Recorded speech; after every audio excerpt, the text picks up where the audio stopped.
Pán premiér, môžeme vás poprosiť o dve otázky. Je nejaká dohoda medzi stranami koalície na ústavných sudcoch?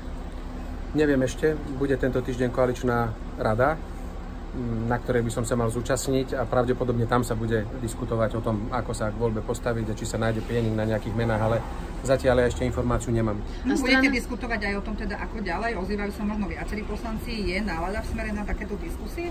O čom teraz myslíte? Ako ďalej zo stranou teda? A určite ja si myslím, že je čas a vo vnútri strany by sme si mali povedať veci a ako ďalej, veď predsa všetci sa vyvíjame, aj ľudia, aj spoločnosť, aj strana.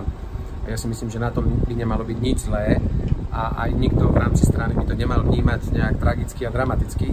To je podľa mňa úplne normálne, tak ako v rodine, aj v politickej strane. Ako vnímate, že Smer posledné hlasovania dokonca verejne ďakuje Kotlebovcom? Niektorí hovoria, že padá hradza proti extrémizmu, dokonca, že sa stáva možný koaličný partner s Kotlebovcov aj pre Smer. Ja by som chcel odmietnúť, aby sme interpretovali niečo a s tým zásadne nesúhlasím, aby sme povedali, že Kotlebovci by mali byť novým koaličným partnerom strany Smer. Ja nechcem byť v koalícii a nikdy nebudem v koalícii s ľuďmi, proti ktorým sme bojovali v Banskej Bystrici a ktorých sme nakoniec z Banskobystrického kraja vymietli preč.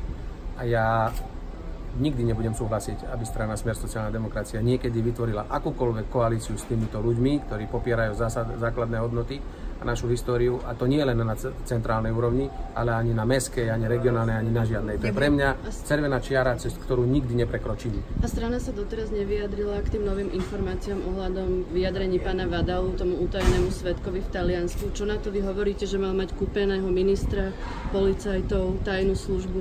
No, ja by som naozaj ešte chcel poprosiť o chvíľu času. Ja by som rád, keby som mohol obdržať nejakým spôsobom nejak konkretizované alebo viac potvrdené tieto veci.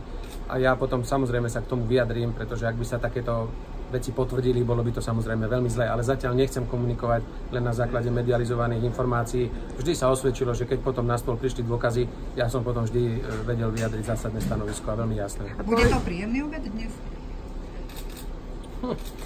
Podľa mňa sme mali už aj príjemnejšie obedy.